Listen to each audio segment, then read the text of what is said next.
Likya'nın sınırlarının ötesinde ama yine de Likya Birliği'ne ait bir kentteyiz. Coğrafyanın babası Amasyalı Strabon'un da bahsettiği Likya'nın en kuzeyindeki kenti, Kübira. Kent bugün Burdur ili sınırlarında bulunuyor. Çok dağlık sayılmasa da yüksek ve engebeli bir araziye kurulmuş. Likya'nın askeri önemi büyük, ayrıca 2 oy hakkına sahip önemli bir üyesi. Kente giriş ücreti makul. 2022 yılı için 20 lira ücreti vardı. Tabii bu her sene artabilir. Müze kart geçiyor. Genel olarak bir bakış attığımızda Kübira'yı diğer Likya kentlerinden ayıran bence en belirgin özelliği oldukça iyi korunmuş vaziyetteki stadyonu. Strabon'un anlattığına göre Kübira askeri gücü yüksek bir kentti. Likya Birliği'nde 2 oy hakkına sahipti. Likya Birliği'ne 30.000 asker ve 2.000 süvariyle destek veriyordu.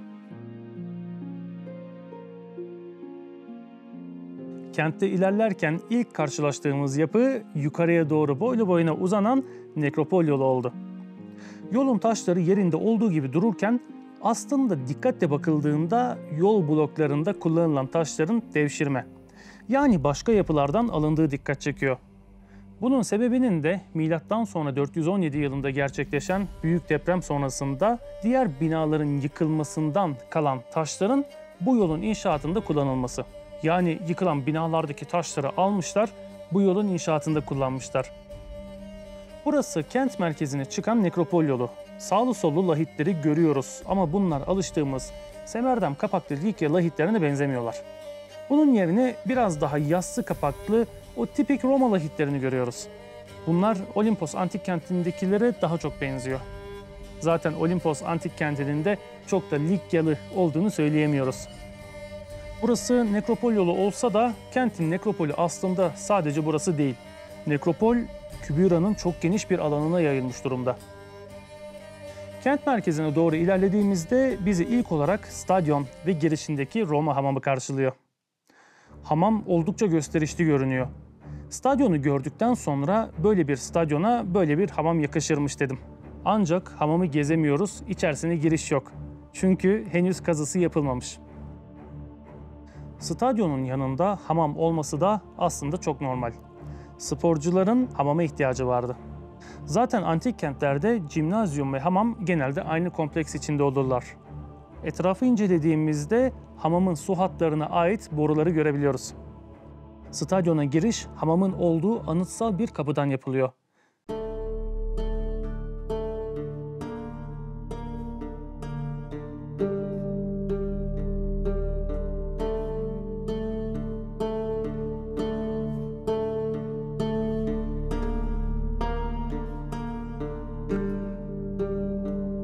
Stadyon gerçekten muazzam.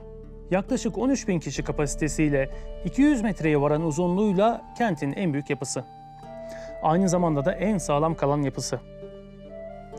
Stadyonun bir yarısı yıkılmış olsa da yamaca yaslanan 21 oturma sırası aynen günümüze kadar ulaşmış. Burada zaman geçirdik. Çünkü burası zaman geçirmeye değerdi. 2006 yılında kazısına başlanan stadyon neredeyse tamamı toprak altındayken bugünkü durumuna getirilmiş. İşte arkeoloji, kazı ve korumanın önemi. Eminim ki burası size de Afrodisyas'ın stadyonunu hatırlatacaktır. Anadolu'da çok tiyatro görüyoruz ama nedense bu şekilde iyi korunmuş stadyonları çok az bulabiliyoruz. Anadolu'da bu tarz iyi korunmuş stadyonların sayısı sadece 5. Böyle bir stadyonu bulmuşken de uzun uzun incelemek istedik. Kentin kazıları Doçent Doktor Şükrü Özüdoğru başkanlığında halen devam ediyor.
Stadyumun yukarısına doğru ilerlediğimde henüz haberimin olmadığı bir kilise kalıntısıyla karşılaştım.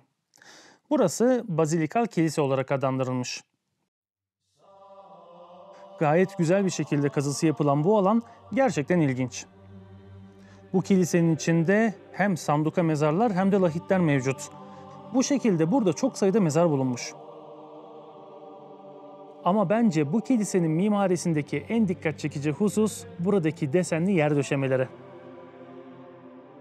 Kilisede kırmızı tuğladan yapılmış, zaman zaman kıvrımlı, çizgili yer bezemeleri kendisine özgün bir mimari katıyor. Aynı şekilde sanduka mezarların kırmızı tuğladan döşemeleri ve plakaları da hem çok sağlam hem de ilginç.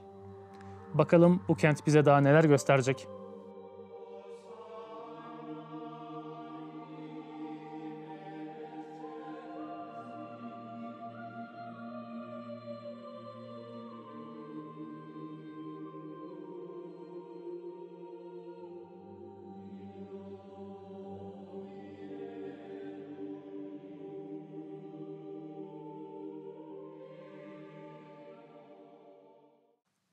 Yamaçtan yukarıya doğru ilerlemeye devam ettik. Bizi büyük bir tiyatro karşıladı. Bu kentteki her şey gibi tiyatrosu da büyük. Tiyatronun kapasitesi yaklaşık 9.000 kişilik. Bu sanırım Mura'dan sonraki en büyük Likya tiyatrosu oluyor. Tiyatronun iyi bir restorasyona ihtiyacı var gibi ki bence yaparlar.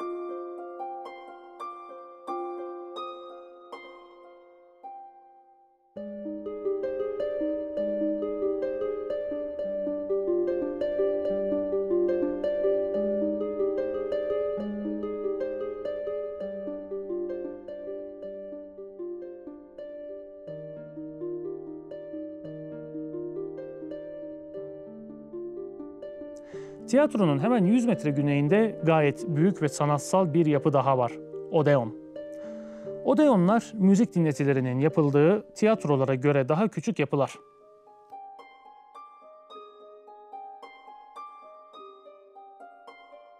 Bu Odeon aynı zamanda Bolyterion yani meclis görevi de görmüş. Anadolu'da üzeri çatıyla kapalı bilinen en büyük Odeon olma özelliğine de sahip. Ama burayı diğerlerinden ayıran çok çarpıcı bir özelliği daha var. Orkestra ve vokal bölümündeki muazzam Medusa mozaiği.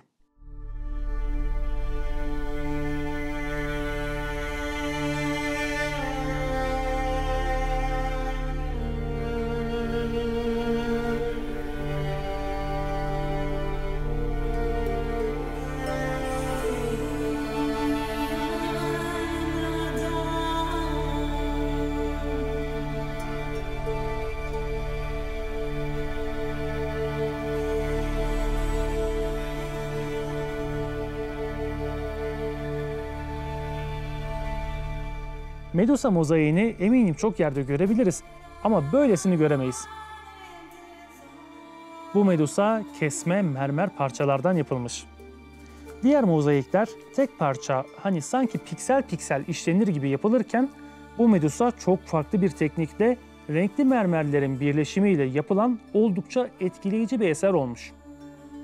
Bu metotla yapılmış dünyada bilinen tek Medusa olma özelliğine sahip. Başka böyle Medusa yok. İnsan soruyor, siz taşa nasıl böyle hükmettiniz ki Medusa sanki bir şeyler anlatmak ister gibi insanın gözünün içine bakıyor. Belki de bir şeyler ima ediyor. Ne olur ne olmaz gözlerine bakmasak mı?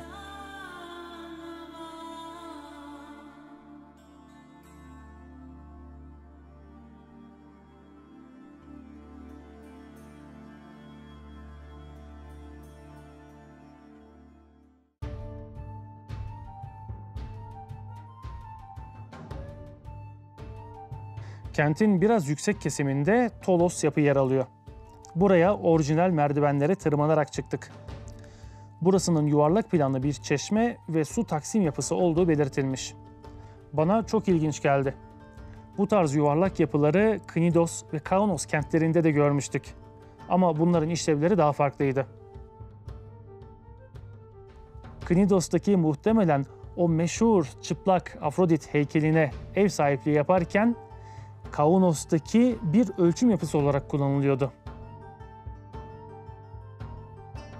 Kübira'daki ise bir çeşme ve su taksim yapısı.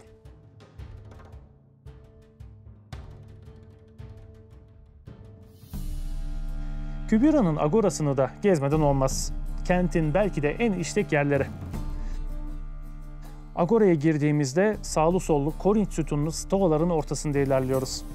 Burasının zamanında üstü kapalı olduğunu, sağlı sollu bu caddede insanların alışveriş yaptığını, kalabalıkları hayal edin. Ama ne var ki bu agorada gerçekleşen büyük depremlerle yerle bir olmuş. Milattan sonra 417 depreminden sonra agora'nın batısındaki kapalı bölümler tamamıyla çökmüş. Daha sonra da tamir etmeye bile uğraşmamışlar. Bunun yerine doğu cephesine yeni bölümler eklemeyi tercih etmişler.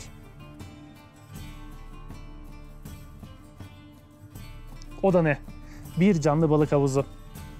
Bugün nasıl bazı pazarlarda canlı balık satışı yapılıyorsa, bu antik pazarda da canlı balıklar bu şekilde bu havuzda satılmış. İlk bakışta bir çeşme sanabilirsiniz ama bunun antik bir havuz olduğunu, antik bir balık satışı için kullanılan havuz olduğunu düşününce insan buraya daha da ısınıyor. Dönüp dolaşıp yine stadyona iniyoruz. Oturup düşünüyoruz. Ne harika bir kentti ama. Strabo'nun anlatılarına göre Kübiralılar Lidyalıların soyundan gelirmiş. Demircilikte, kakmacılıkta ve seramikte ustalarmış. Tiranlar tarafından yönetilirlermiş ama bu tiranlar insaflı tiranlarmış. Kübira aynı zamanda Roma döneminde Asya Eyalet Valiliği'nin yargı merkezi olmuş. Ayrıca bölge valisinin konutu da burada bulunurmuş. Ne mutluyduk ki nihayet bu önemli kenti gezip görebilmiştik. Likya'nın en uzak diyarlarında Kübira'nın bu muazzam antik dokusuna temas ettik. Bir zamanlar sporcuların yarıştığı, gladyatörlerin dövüştüğü stadyonun havasını içimize çektik. Caddelerinde adımlayıp o eski günleri tahayyül ettik. Zaman geçiyor, şehirler parlayıp sönüyor.